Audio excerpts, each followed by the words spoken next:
Dorsey Jackson Global. I create.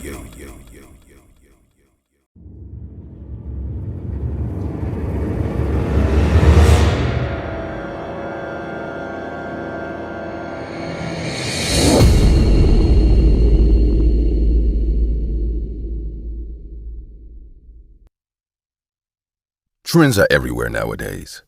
It's all over social media, on every social platform basically, all over the internet. And while trends are things that seem to be fun, one of these trends ruined my life.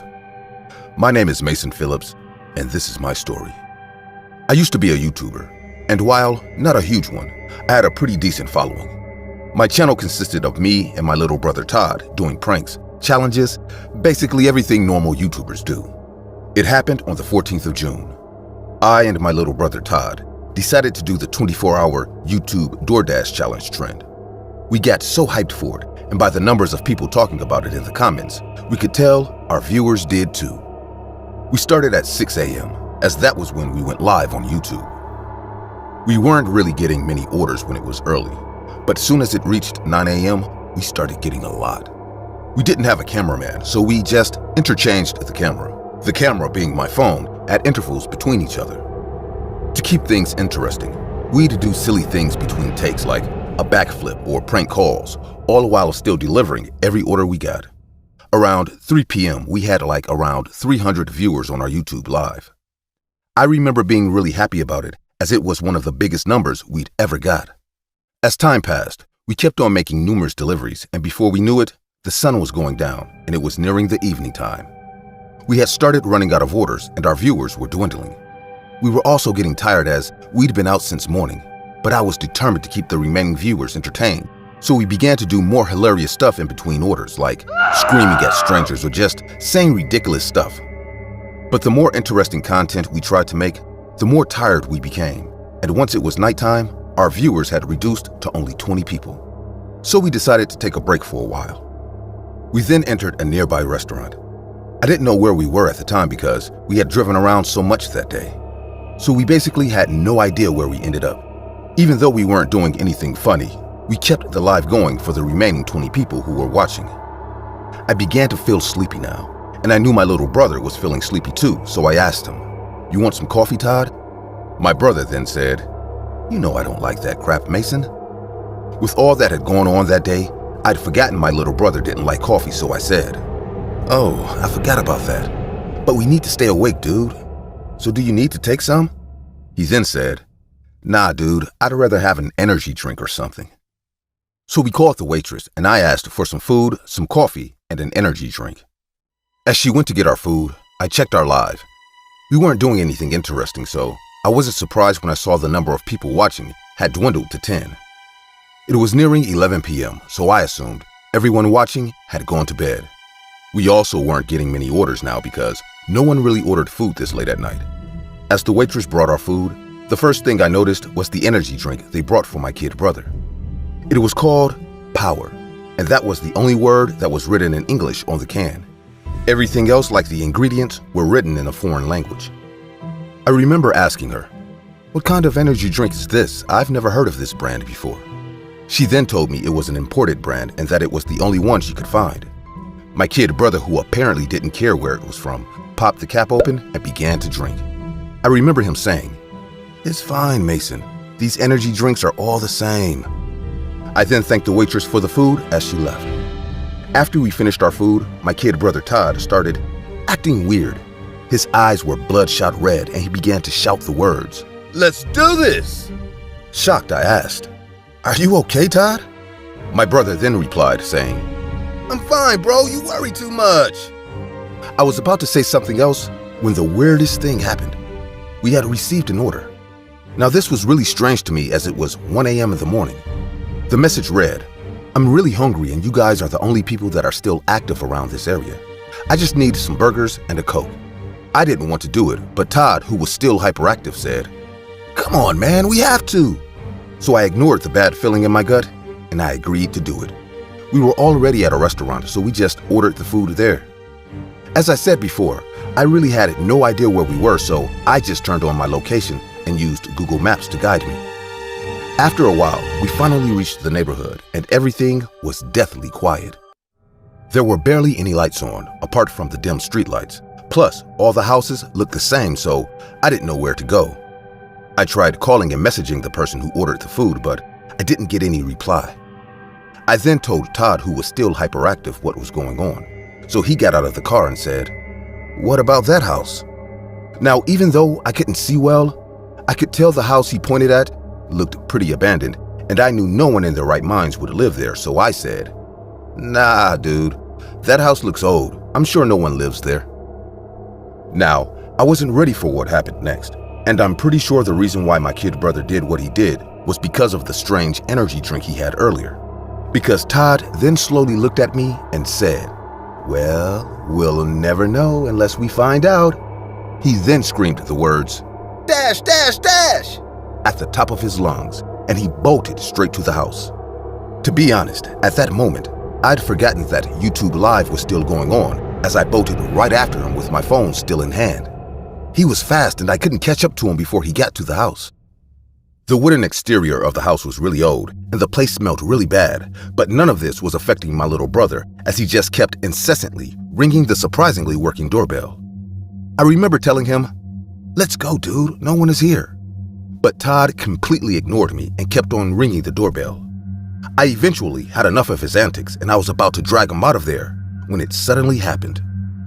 A huge man broke through the house's wooden door, and I instantly felt numerous shards of wood from the broken door pieces through my skin. It felt like 1,000 splinters, and the force made me fall back on my butt. I then looked up to see a huge man holding a metal rod. Todd, my little brother, had received the full force of the impact because he was standing directly behind the door. He tried to run, but the man struck him on his leg with the rod, and I heard my brother's bone break. My brother began to scream out in pain, and the man then proceeded to do something that scarred me for life. He began to repeatedly break my little brother's leg by continuously striking him on the legs with the metal rod.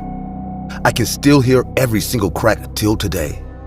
It didn't take long before my brother began to scream my name. "Mason! Mason, help me!" But I didn't do anything, and it's not because I didn't want to. It was because I couldn't do anything. I was completely paralyzed with fear as I watched that man break my little brother's bones to pieces. Todd's screams continued to get louder, and I could tell this was irritating his attacker. So the man made what seemed to be an animal noise, and he began to hit Todd on the head. It didn't take long before Todd stopped moving, as I could see his head had cracked open. After a while, the man stopped his attacks. Todd's corpse was all bloodied and disfigured now. The man then looked at me as he started to approach.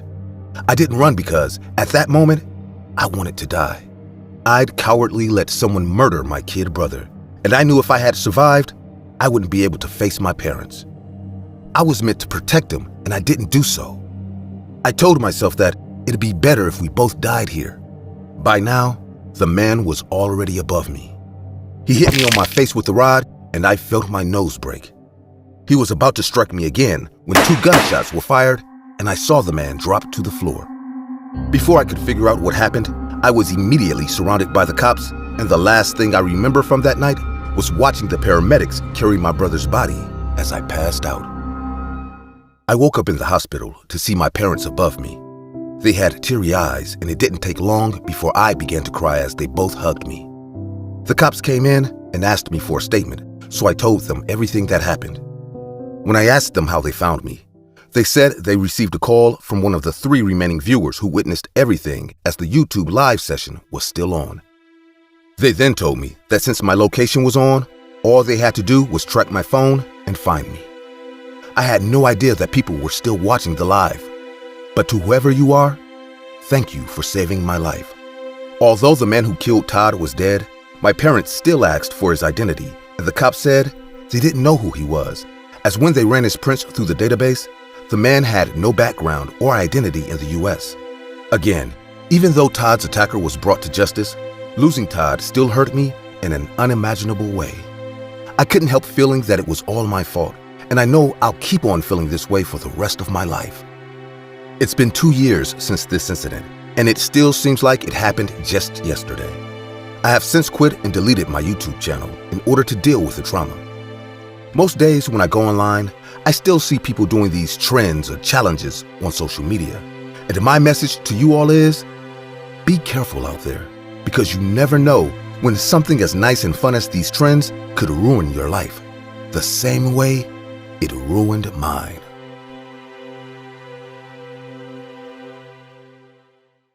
Hi, my name is Freddie. Something unbelievable happened to me a few months ago, and I'm still in shock. Adam and I have been friends since we were babies. Our mothers were best friends. Adam and I had a YouTube channel where we narrate horror stories. We would sometimes go to haunted buildings and places to try and document any odd occurrences. We would wait for hours videoing, hoping to get something scary on camera. We also loved watching horror movies because it helped us narrate better. Anytime a new horror movie was released, we would wait till midnight to watch it. We would also document it. It is common for YouTubers with the same content to collab, which was short for collaboration. We sometimes used the attic in my house to record our content, but we often went to bushes and abandoned houses. Everything was going smoothly and our subscribers kept increasing until a fan sent me a link to a YouTube page one day and told me, "That's your new competition." I was inquisitive, so I clicked the link. It was a new channel, but they were growing fast. They had tons of subscribers and views. I watched some of their videos. They were terrifying. They were siblings, Fester and Annabelle. Even their names were scary. Their look was also frightening. They would wear capes, fake vampire teeth with smoky makeup, and they had multiple piercings. Months later, they took their content to the next level. They had a segment called Top Notch Horror. Instead of narrating horror stories, they would act them. Annabelle would wear fake body parts, and Fester would cut them out. She would scream as if her real body parts were cut off. You'd think it was genuine because they used a lot of fake blood. Adam didn't like them, but I did. It was a few days before Halloween when Fester and Annabelle reached out to Adam and I for collaboration. I was thrilled, but Adam was indifferent. They sent us their house address and told us they also invited one other YouTuber. When Adam and I got to the address, the house looked so scary. "I guess they take Halloween seriously," Adam said. We entered and saw Annabelle. She looked entirely different from the YouTube videos. She was dressed normally. Fester, on the other hand, was in his costume. A few minutes later, Brad, the other YouTuber they invited, arrived. We were all ready to create amazing content. A new horror movie was just released and we were going to watch that. We were about to watch the movie when Fester realized Annabelle wasn't wearing any costume. He shouted at her to change and was almost violent. Adam told him to calm down and he snapped. "My dad isn't around, so I'm the boss. This is practically my house, so just shut up and stay out of my business," he shouted. Adam was ready to fight, but I calmed him down, and after a few minutes, we started watching the movie because it was getting dark already. The movie was very intense. There was a particular scene where a monster took a knife and said something in a strange language and then started killing innocent people. Fester kept repeating what the monster had said. "What do you think that word means?" Brad asked Fester. "I don't know, and I don't care," Fester answered annoyingly. We wrapped up the video and we were about to leave when Fester suggested we act in a short horror movie which will be based on the horror film we just watched. I was exhausted and so was Adam. We told him to reschedule, that it was late already, but he said it was now or never. Brad had agreed already, so we had no choice but to play along. He quickly said he would play the monster and brought fake body parts and blood. We started attaching the fake body parts to ourselves. I hid my arm inside my clothes and replaced it with a fake one. I attached some fake blood so when he cuts the fake arm, the blood will gush out. Adam took the fake leg, and Annabelle and Brad took extra flesh and attached it to their body. We were about to start and the rules were simple. Don't hide too hard, and once you're caught, signal your fake body part to him. Fester held the camera and had a knife in his other hand. He said the monster's words in the movie and told everyone to hide. The first place that came to mind to hide was the attic. The attic at my house was my hiding place. Luckily, they had an attic. I quickly went up to the attic to hide. I closed the door gently and ambled. The building was old. Although I tried to stride, the floor kept creaking and I was getting scared. There was a tiny opening on the ground. I laid down carefully and I saw Annabelle hiding in their parents' room. I was about to whisper her name when Fester entered. She started screaming, "Please don't kill me." She signaled him to cut her neck. He grabbed her hair and cut her neck. She screamed, but this time it was from real pain. "You cut too deep," she said. My heart skipped a beat.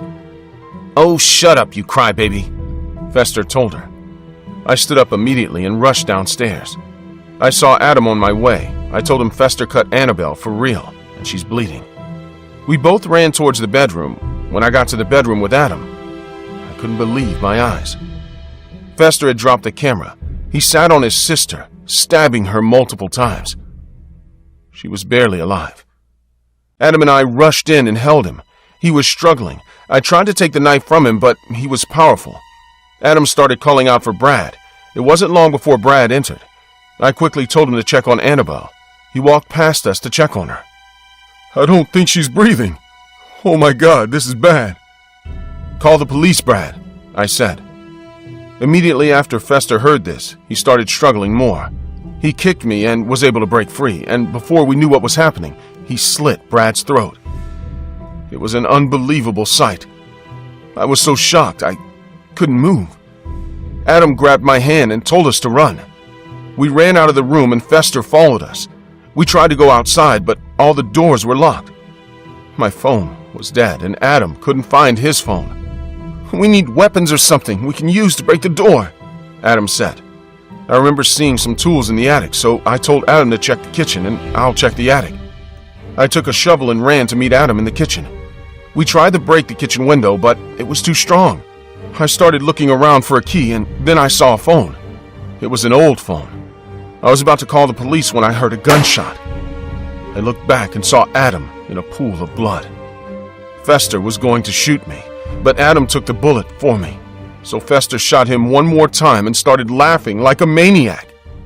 Adam was still breathing, so I started begging him. I told him I wouldn't tell anyone what happened. I was crying like a baby. "Please, just let me take him to the hospital," I pleaded on my knees. "And what will you tell the doctor happened to him?" Fester said quietly. I told him I'd make up an excuse, and he said, "Don't worry. You will continue your friendship in hell." He screamed, laughing strangely. There and then, my heart skipped a beat. I heard another gunshot and fell to the ground thinking I was shot, but it turned out it wasn't from Fester's gun. It was the police. The police received a call from Brad's phone and tracked the location when they didn't hear him say anything. They came right on time and Fester was arrested. But it was too late for Brad and Annabelle. Adam was rushed to the hospital. The doctors were able to save him, but he ended up in a wheelchair. We both got therapy, but ever since, never remained the same. And the YouTube page was disabled.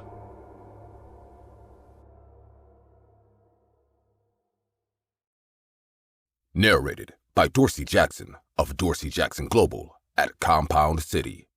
Be sure to like and subscribe.